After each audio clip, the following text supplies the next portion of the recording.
Welcome back to the Jay Talking Podcast. I'm Robb Scott, and I'm excited to talk today with Tony Todd. I think you're going to enjoy this conversation. I know I've been looking forward to it for a while. Me and Tony have talked a couple times, and I just love the things he has to say. But a little bit of background first. I became aware of Tony through research I did when I was getting ready to interview Connor Greene, who's the Jays' number 2 prospect.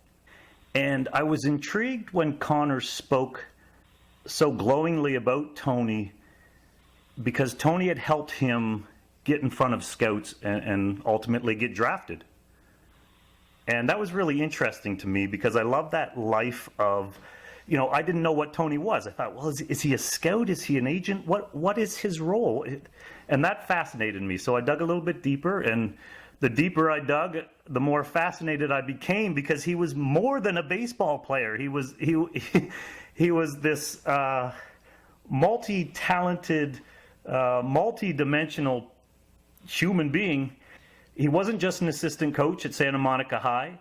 He was a former Little League home run champion, an athletic standout in football and baseball who received a full scholarship to USC to play for the Trojans. He's a mentor, which is one of the most important things, the way he gives to people. He's raised a lot of money through his charity events. He's a Hollywood actor. He's gone to school with the likes of Robert Downey Jr., Sean Penn, Rob Lowe, Emilio Estevez. I mean, all these great actors that we know. And on top of that, he's also been a close friend of Charlie Sheen since childhood. I mean, Tony, I almost don't know where to start, but I'm very happy you joined me, man. Thanks for being here. Oh, thanks for having me. Wow, let me wipe away the tears there.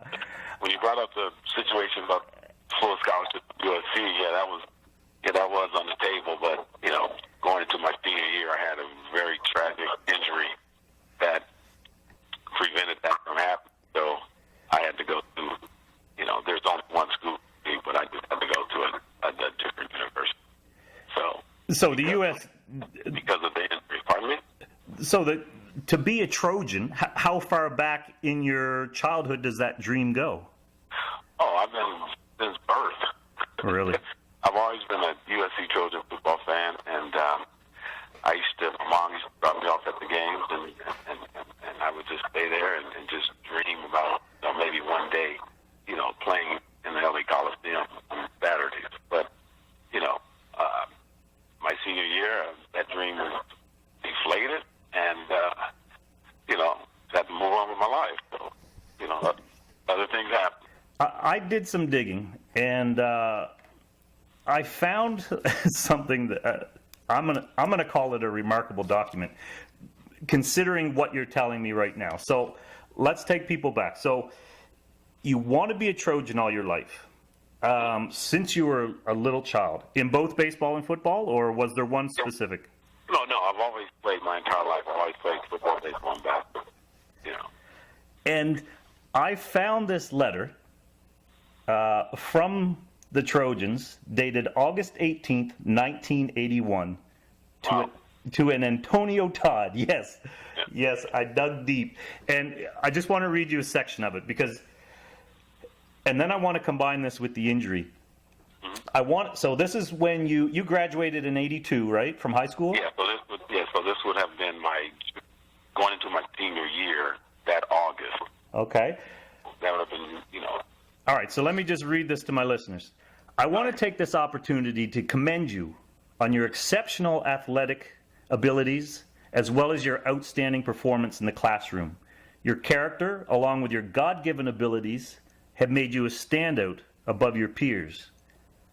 I would like to take this opportunity to offer you a full grant and aid to attend the University of Southern California, where you will be able to play football and baseball. Tony, I look forward to talking to you and hope you make the decision to become a Trojan. Signed, Jeff Robinson, head football coach. Just for a second, when you realized, God damn, I made my dream happen, what did that feel like? Can you remember that? Yeah, I remember the day my coach, Mr. Ted Kusro, he gave me that letter, and I was just I said, okay, this is going to happen.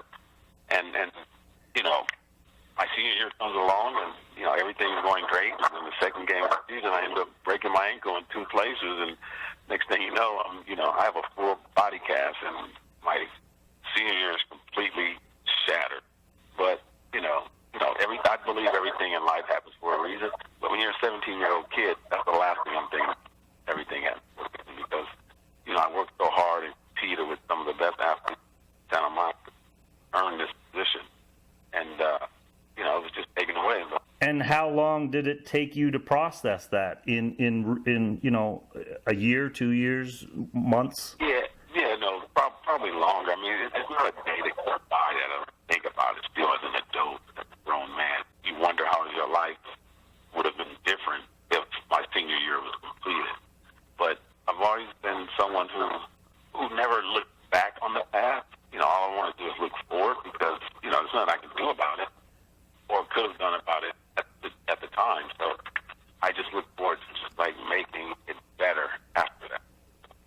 So your injury takes you out of the game. I mean, it in the sense that you can no longer play this dream that you have. So what was your next move? I mean, how did you get then to the place where you got to be, and this may be jumping ahead too many years, so you can fill in the in-between, but how did you then go from there to the assistant coach for the Santa Monica Vikings in 2010? Oh, wow. That's probably a lot to fill in, is it? Yeah. Yeah, that was a big jump. I mean, granted, I had to miss my senior year. I had a calf, so I set out, and the following year, I just attended a junior college, to take credits, and I actually played at the junior college, and I received a scholarship to another university. But if it's not USC, I don't want to mention the university, because that was always my dream. And then after that, I ended up, finding myself in the entertainment business. And I crashed an audition down at Marine Park in Santa Monica about a movie called Little Big League. It was about a kid who inherited a 12-year-old. It's about a kid who inherits the team, the Minnesota Twins, and he becomes the manager of the team. So I just happened to be coming back with a friend from out of town. And there's like 300 or 400 people at the park. So I walk over there and I find out what was going on. And make a long story short, I've never acted before, but I did have a little bit more experience than the guys out there because they were just actors. But I would say their athletic ability for baseball. So they wouldn't let me audition. I basically begged them and gave me 5 pitches. I hit 3 over and me to run the first base. So back in the day, I can run a little bit, but I didn't stop at first. I ran all the way around. They asked if I could come to Castle Rock Entertainment and audition, and then 5 auditions later, I ended up in Minnesota for 4 months. Nice. So that's how that happened. And then after that, I continued to start acting. And then my friend, Sheldon Phillip Guy, great man, who actually played in the Angels organization, he became the coach at Santa Monica High School. He asked me if I would love to, be assistant coach. And I jumped at the opportunity because, one, we were both alumni of the school. So when he asked me to do it, I was like, yeah, let's make this happen. I joined right away. And I said, but there's only one condition. I do not want to get paid for being assistant coach at Santa Monica High School. Because if I told you the figure, what it was, no. Yeah, you don't make too much money as an assistant coach. So I just basically donated my money to the program. We can get some balls, or, some hats for the team, or something like that. That's how that started. So I just want to touch again on the role that got you into Little Big League before we come back to Sheldon. Was that a purposeful career move, or did you just happen to find yourself in that place, not thinking, hey, I want to be in the entertainment business, and it just happened for you? Or was there some intention to say, you know what, this might be something I would like to pursue? No, I never thought about being in the entertainment business. I mean, it was just something that, if you're driving by a place and you see people out there playing and you find out they're actually casting a movie that you're, as an athlete, like, well, hey, I can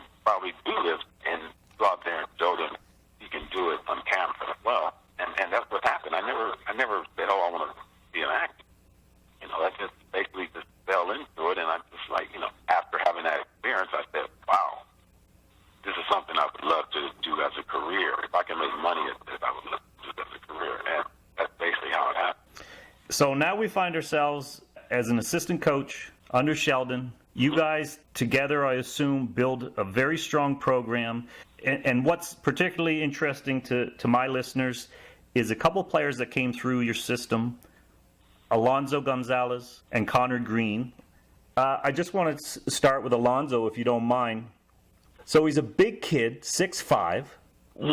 What jumped out at you for him as a player when he first came through the high school system? Well, I knew Alonzo prior. I grew up with his sister, and his grandfather was my little coach, who I am still today in contact with. He's 80 years old, so I've been knowing Alonzo since he was born. So there was a coach there prior to Sheldon who, I guess he did not manage Alonzo the right way because, he was by far, one of the best players on that field. On that team, he played with Tyler Skaggs. I know Tyler Skaggs played for the Angels. Now, him and Alonzo are on the same team, so how can you really lose with those two guys? Yeah, really, that's a doubleheader. How can you lose with those two guys on your team? You have two lefties throwing in the high 80s, 90s. As 17-year-olds? At 17, I believe Tyler's a year older than Alonzo. You would never think this, but the coach had Alonzo on the bench. He had him not playing, not pitching. He should have been playing. When Tyler Skaggs was pitching, Alonzo should have been at first base. Yeah. So, why could he swing the stick pretty good too, or? Oh my goodness, he hit a ball so far one day. This is on record. He hit a ball so far at our school. The ball's probably still flying. I'm telling you. But here's the thing: no one was there. No one was there to witness this. There was not one scout there. But he hit a ball so far. So the following year, I told the reporter, I said, "Hey man, things are going to change when Sheldon and I take over." I told the reporter, I said, Alonzo Gonzalez will be MVP the following year. He will be the most valuable player of the league, and we're going to win the league. And sure enough, those things happen.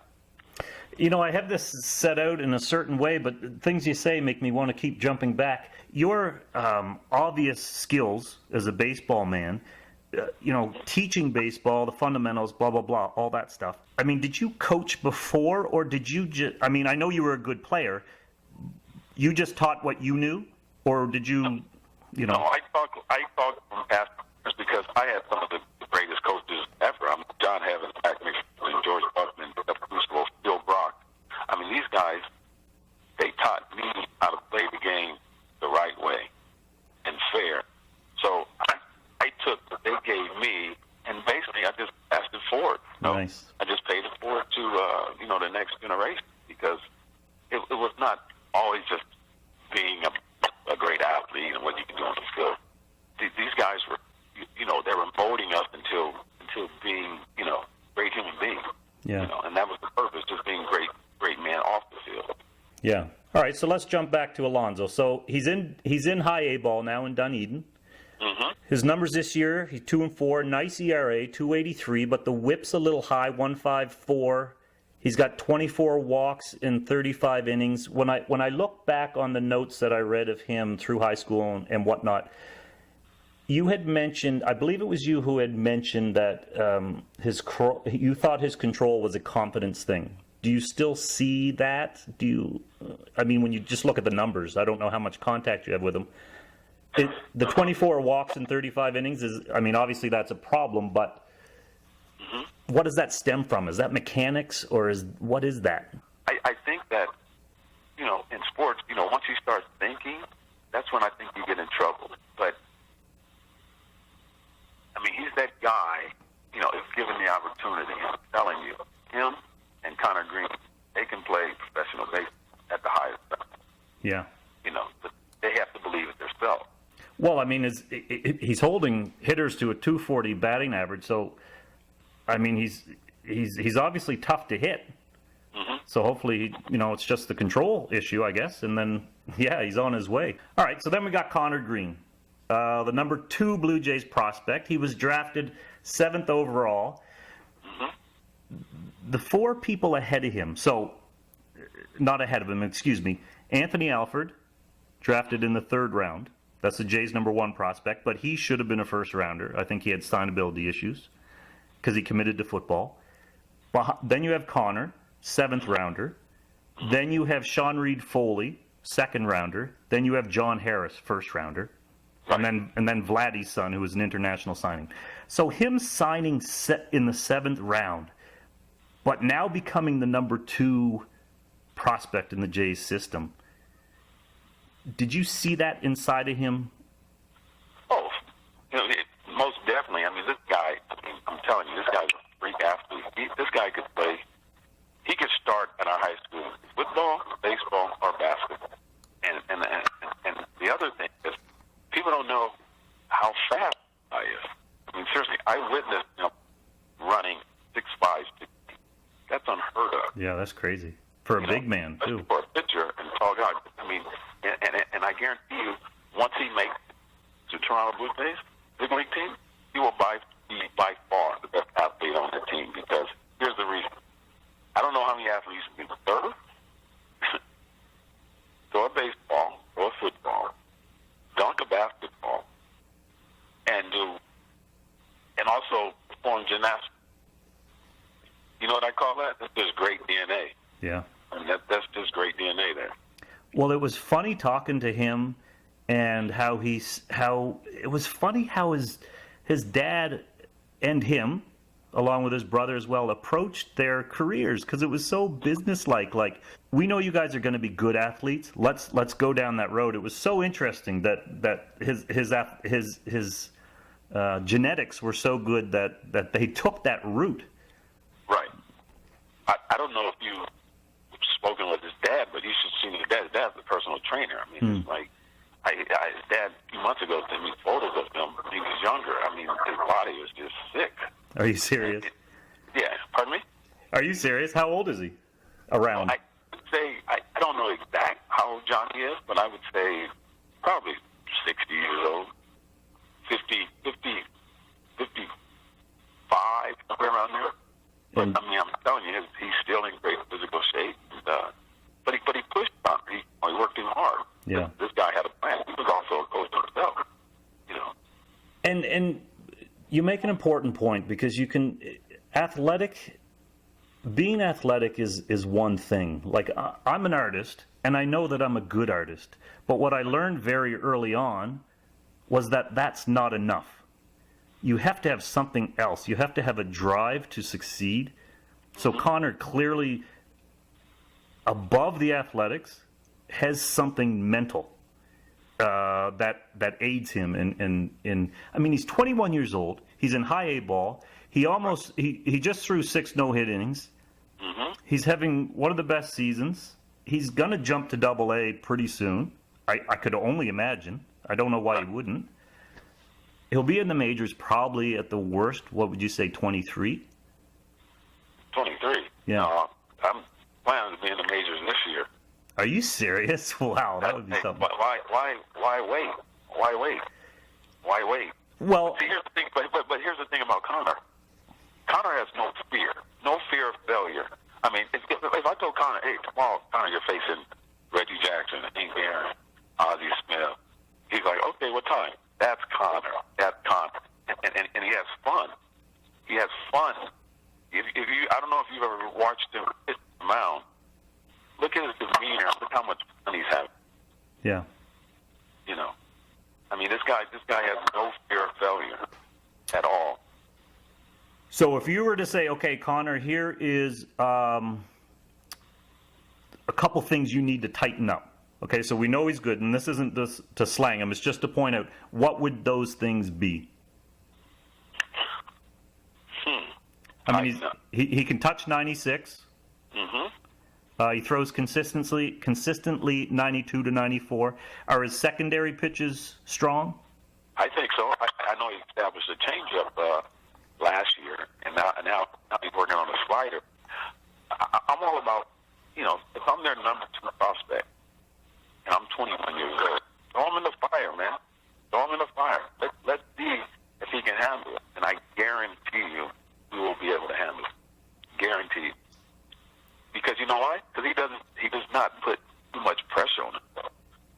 And that's the key. I mean, a lot of guys like to overthink things. Connor's just like, give me the ball, let me pitch. And if a guy don't run off on, You think that's going to bother him? No, he's like, I'll just get the next guy. That's conquering. Do you think players are babied? Compared to Bob Gibson and yeah. Yeah, I just think that, I don't believe in, pitch count, things like that. You go out there, if your arm feels good, you throw. Yeah. On third, shut it down. I don't think Bob Gibson was ever shut down. Well, and I've talked about that on Don Drysdale, guys like Don Drysdale, Bob Gibson.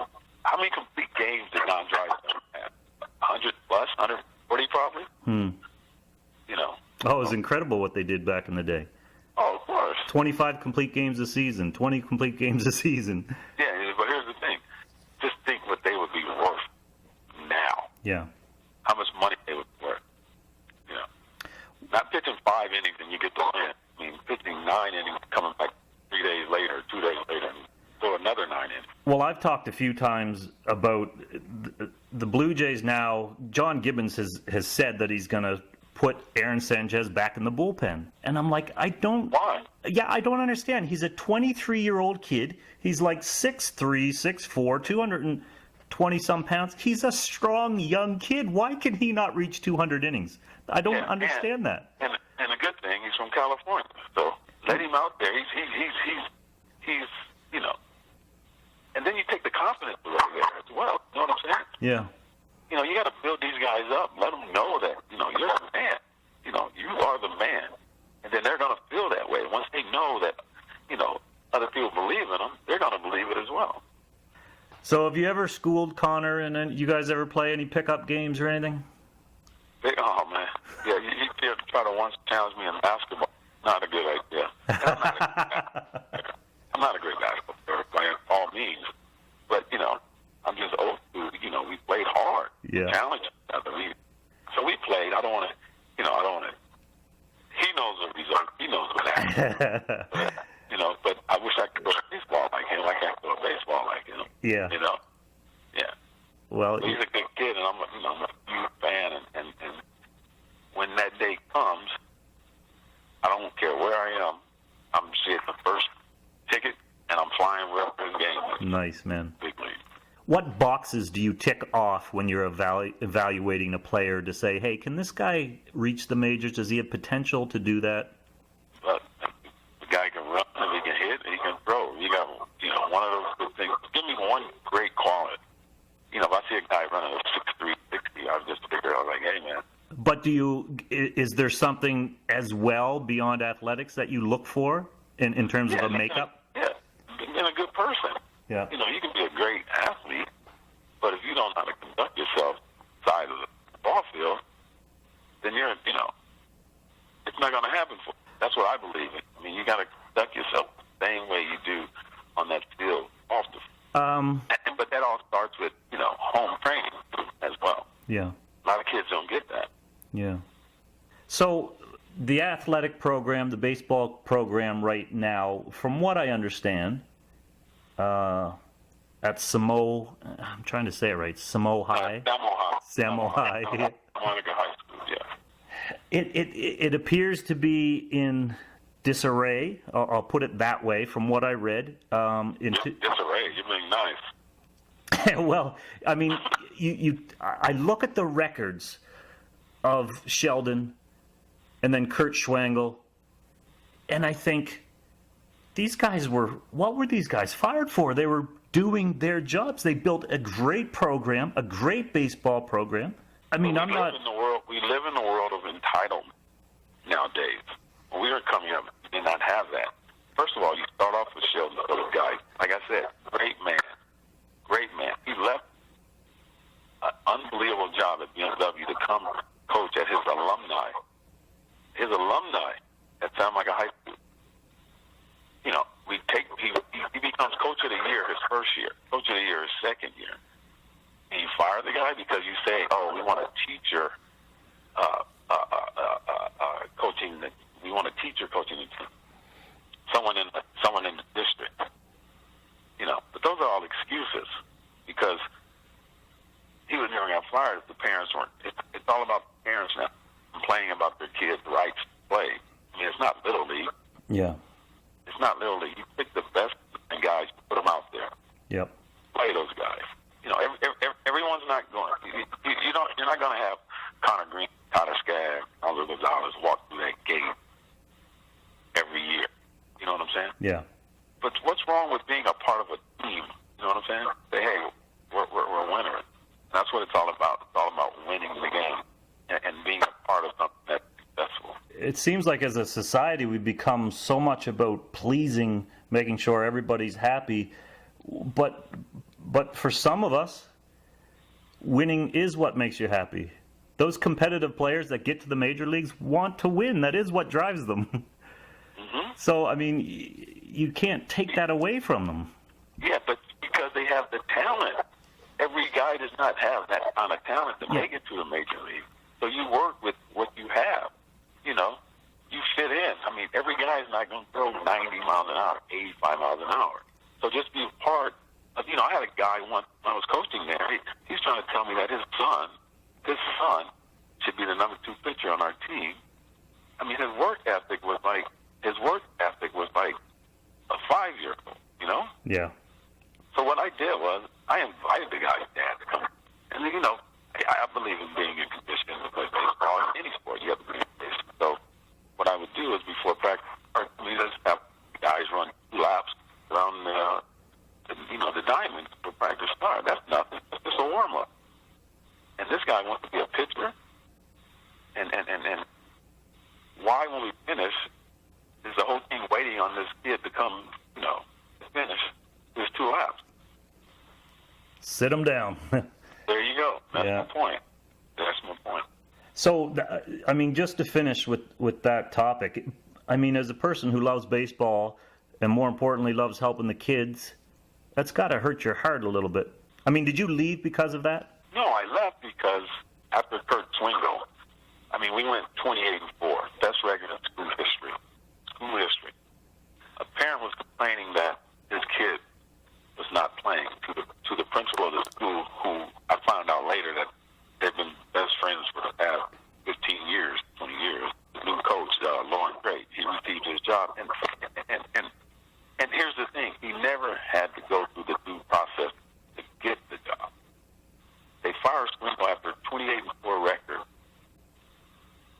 and they hired a parent that was in the stands the year before and make him the head coach and give him a science teaching job at the school as well. What does that sound like? It sounds like cronyism. Now it's us, you know, playing. See, how do I feel about that? You know, how can I tell another kid on the team, I wouldn't want my dad coaching me, because it's not fair. It's not fair. I would not want my dad coaching me, because I know he's going to play favoritism towards me as an athlete. Agree or disagree, you know. Yeah. I would have anyone debate me. They could not debate me on that. So, and that's the reason why I didn't come back. I mean, did the coach call me, want me to come back? Of course he did, because I don't think too many coaches are going to have, like, having a poker event with, like, the likes of Kenny Lofton, Derek Lee, James Loney, and raise $50,000 in 3-4 hours for a baseball. Right, and just so everybody knows, this is a poker event that you put on specifically for the school, right? Right. I didn't put like this. I knew nothing about poker. This idea was from Sheldon Guy. He came to me and said, we need to raise money for the program. I'm thinking about having a poker event. Like, poker? How about a car wash or something? You know, something I know about. So I said, hey, you get it going, I'll get the people there. So I called some of my friends. They showed up for me. We made a lot of money for the school. Next thing you know, we have brand new. Our field looked incredible. We're now practicing with white balls instead of brown balls. You know, and it's what it's all about, just doing for the kids and making them happy. You know, but not one person from administration showed up to the poker event. Really? Wow. Yeah. Why? That's so weird. Now, it's unbelievable. Not one person from the administration showed up.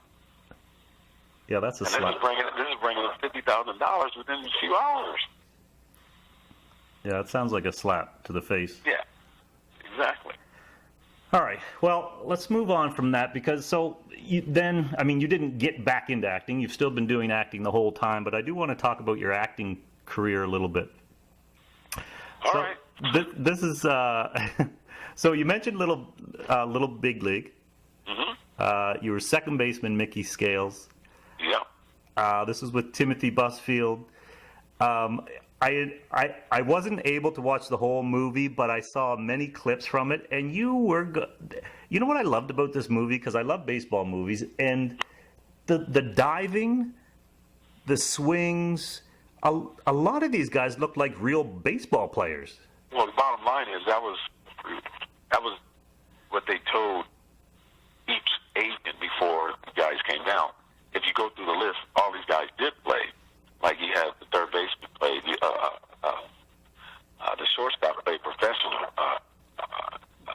I played college ball. Yeah, everyone out there played at some level higher than high school, which is great. And that's how most of the guys, won the road because they were able to play baseball instead of being a great actor. They wanted a great baseball player that they can make into it. Yeah, it looked very authentic. Yeah, and it was. I mean, everything that happened on that field and at the Metrodome actually happened. Well, it even looked like there was a small collision at home with the catcher and somebody who ran into him. No, that collision happened. That's an actor by the name of Mike Papadon, who actually played at LSU and won the College World Series. Wow. He's an actor stuntman, so that's what we were dealing with, realism, So. All right, so here's some of the other roles Tony has played in. Perfect Strangers, Family Matters, The Shadow Conspiracy, No Code of Conduct, Rules of Engagement. You played baseball players in a lot of these too, I see. Yeah, not all of them. Well, not baseball players. You were an ump. You were Jackie Robinson. Yeah, that was one of my highlights to portray Jackie Robinson, and that role happened because Ozzie Smith, I played in a celebrity softball game. Ozzie Smith had meant on ESPN that I was one of the better players, and from that, someone at Warner Brothers contacted me to play the role of Jackie Robinson on a TV show called Cold Case, and that was a highlight. That was a highlight to think that someone would take time and accept the fact that you look like him, or you move like him, and they want you to portray him. So that was an honor. Nice. Of course, now you're in anger management. Is that your main gig right now, or? Yeah, well, that show just, it's in syndication now. It just finished, a few months ago. So, Yeah. It's syndication, and it's great. Did 100 episodes. Well, they did 100 episodes. They did about 60 or 70. And it's awesome. I just finished working on the show called Shot Fired out in North Carolina, and it comes out in the fall. So, you just keep plugging away. It's not about, as long as I can continue to be a working actor, stuntman, Yeah. and I can go, watch baseball, I'm happy. You know what I'm saying? Yeah, I love sporting events. I love part of them, and, but you have to work to make those things happen. Are you drawn to comedy, drama? Is there anything in particular you're drawn to? No, I love to laugh. I love comedy. I love to come out of the theater and just grinning and remembering, because I like being happy. I love being happy. I'm smiling all the time. It's not too often that you'll think down. I'm never down. I'm not a down person. My license plate said never quit. So it's like, I like to see everyone. Do you consider yourself an artist? An artist? Yeah. Yes, I do. Yeah. Yeah. Do you love improv? Pardon me? Do you love improv? Oh, I love improv. Yeah? Yeah. You want to improv with me? I could. I enjoy it too, but I would prefer improv over learning lines. You know what I'm saying? Yeah, absolutely. If they said, walk into a scene and just go, I would kill it every time. Well, it was fun to watch you in Little Big League, just to go back, because that was one of your first roles, right? Well, that was actually my first. Your very first role. Yeah. And you were very natural and very authentic. I mean, in your mannerisms and your smile and your laugh and all that stuff. So you do what you've been blessed with, and it's just like, put it like this: if I can do a baseball movie every year, I would just do baseball movies. But that's not going to happen. Yeah. You don't make baseball movies, but it would be great. At least you're working. You know what I'm saying? Yeah. You take classes? Pardon me? Do you take classes? Earlier on, I took up classes. Because you do have to learn. There's things that people don't. They say, okay, on this you need to take a beat. A lot of people don't know that. They don't know what a beat is. So, you need to get the certain mannerisms down on set. You never look through the camera, things like that. But basically I had a class working on anger management by watching Charlie work. True enough, yeah. It was just, it's amazing. People don't know. This guy can learn a 50-page script within 40 minutes and know the whole thing and know the other people's lines. That's amazing. Yeah. That's amazing. So basically I had a class for 2 years on the set of anger management, watching him do what he does, You know what? I went to film school, I'm going to say 15 years ago. Mm-hmm. And because I loved writing, I wanted to direct some stuff.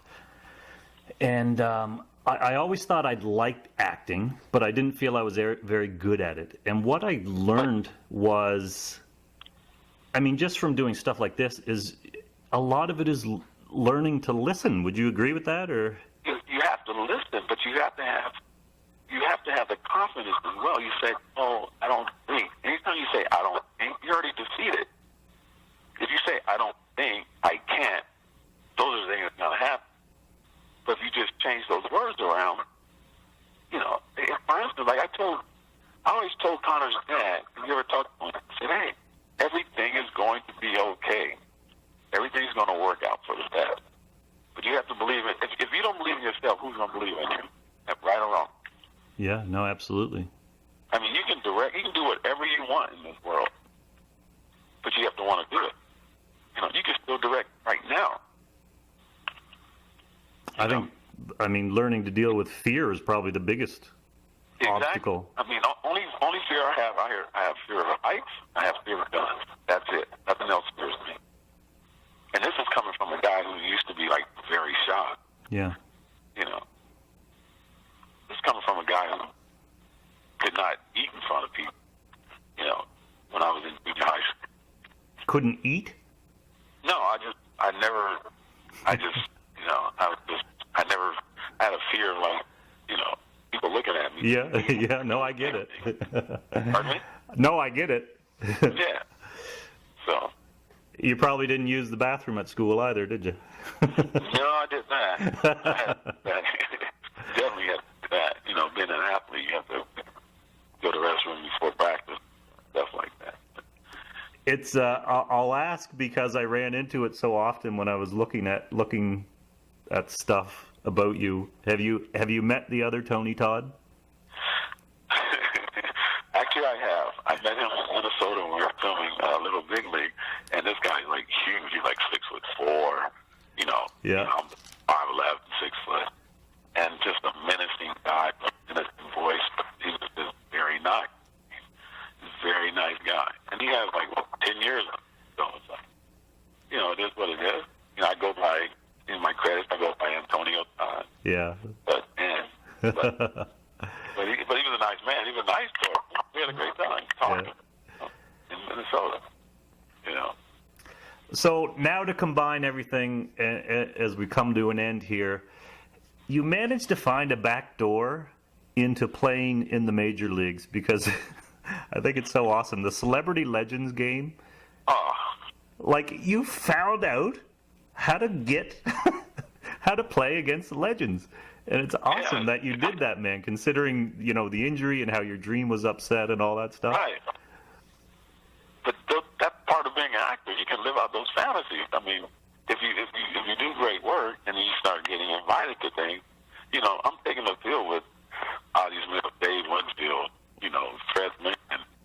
I mean, come on, that's a dream come true. Oh man, right? Oh, you should see the smile on my face just listening to you. I'm living through you, and Ozzie said you were the best celebrity player he's ever played against, which is friggin' awesome. Well, Ozzie, I thank him for that every day. I mean, it's just because, but when I go out there, I'm gonna put my heart into something, and I see that they do as well. I mean, these guys are retired players, but they still want to win. Yeah. They gave me a speech before the game. Play hard, win a game. I don't like such and such. Have to win the game. And that's another thing I picked up about you. It's not just your acting, the fun you're having, that you can see on your face, the drive you had to reach your dream at USC. Playing these Legends games, you're diving all over the place. You're hitting rockets to left field. You're making great plays.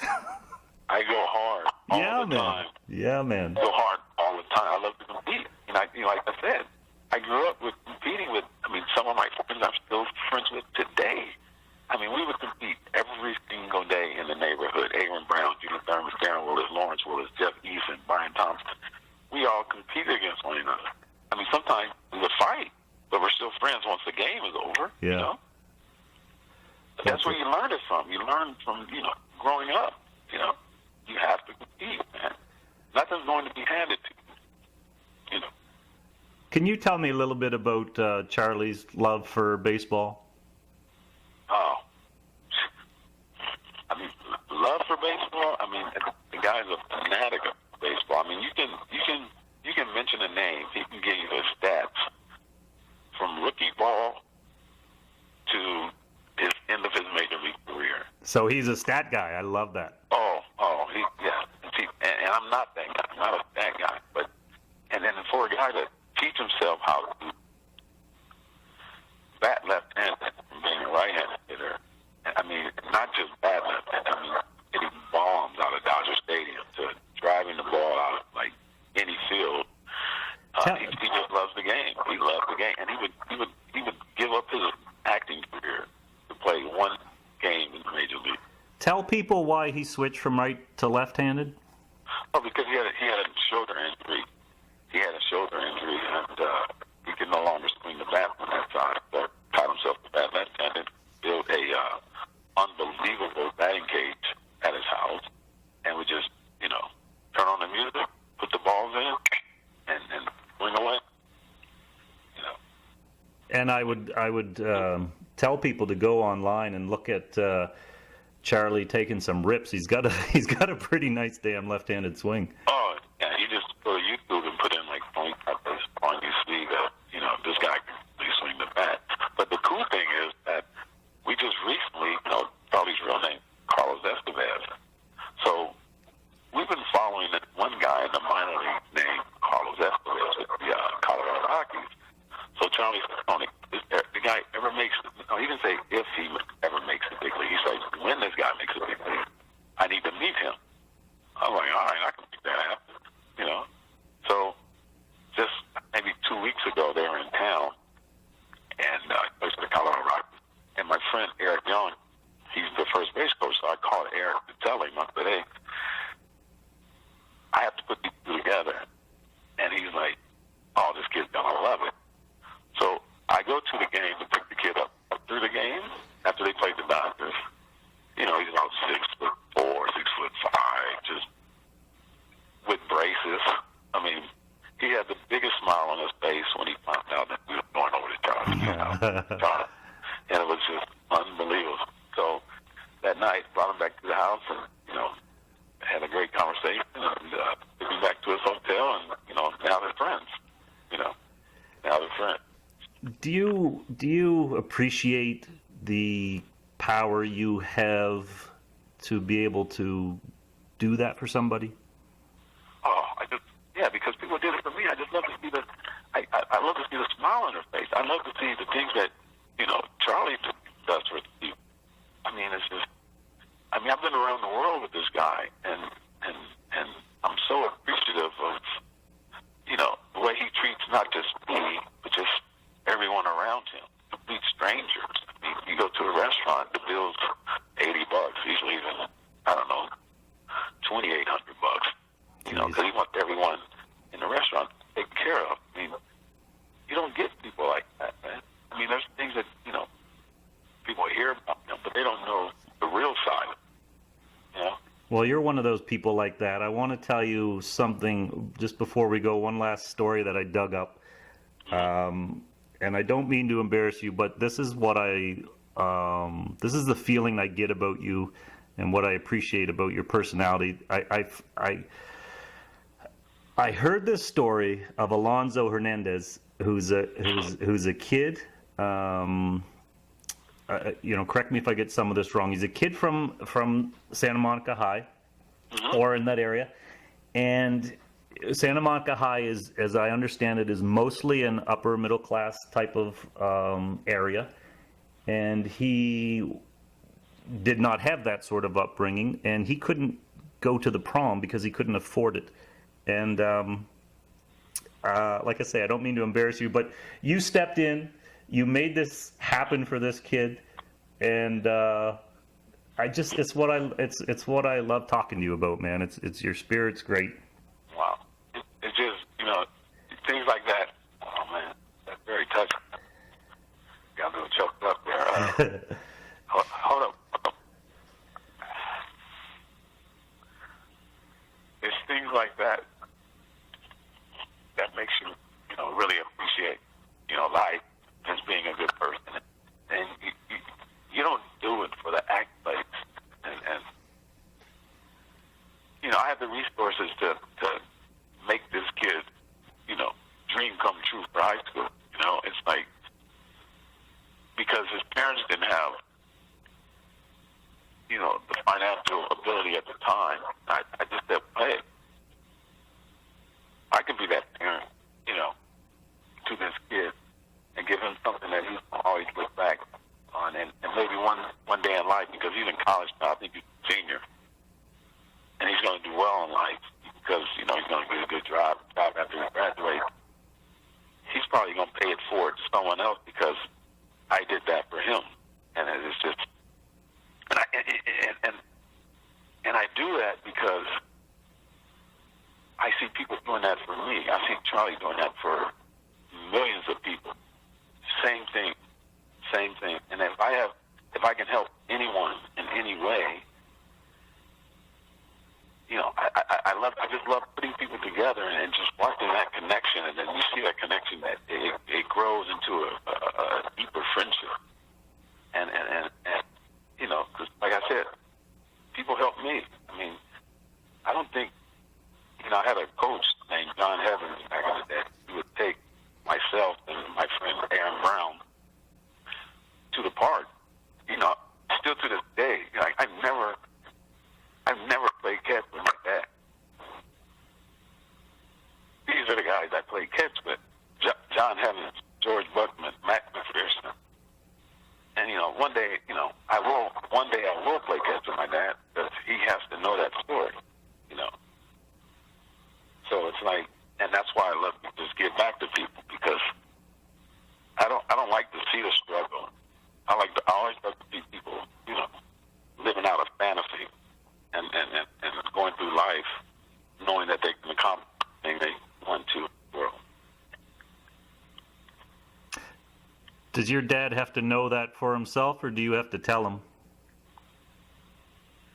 I mean, we have a great relationship now, but I think I have to tell him, because, you know, as a kid, you know, my mom raised 3 kids and she did a great job, but that one thing that I didn't have was, you know, going in the backyard or going on the street just playing catch with my dad.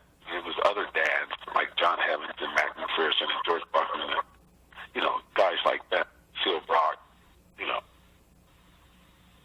But everything's good now, though. I mean, we have a great relationship. But, you know, maybe when I get off the phone today, they just say, hey, Dad, here's a go. Let's just go play catch, because I have to do that before I leave this earth, you know.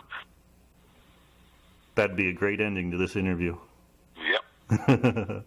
Well, Tony, man, you're doing something for me. I mean, this is just a thing I put together a couple months ago, but I thought I was good at it, and I love baseball, and I appreciate you paying it forward to me and having this conversation. And I like to thank you for having me on the show, and I did my research as well. I think, is it your kid's birthday today? Pardon me? Is it your kid's birthday today? Yesterday was my son's birthday. I was 6 years old.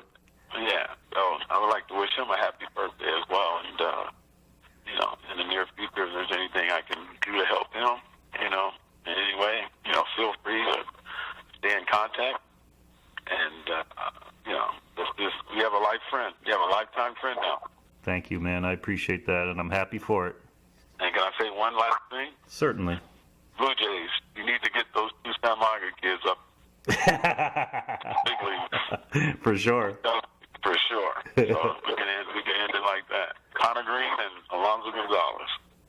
And Tony Todd. Thank you, man. Yeah. Thank you very much, Rob. Boom, boom, boom.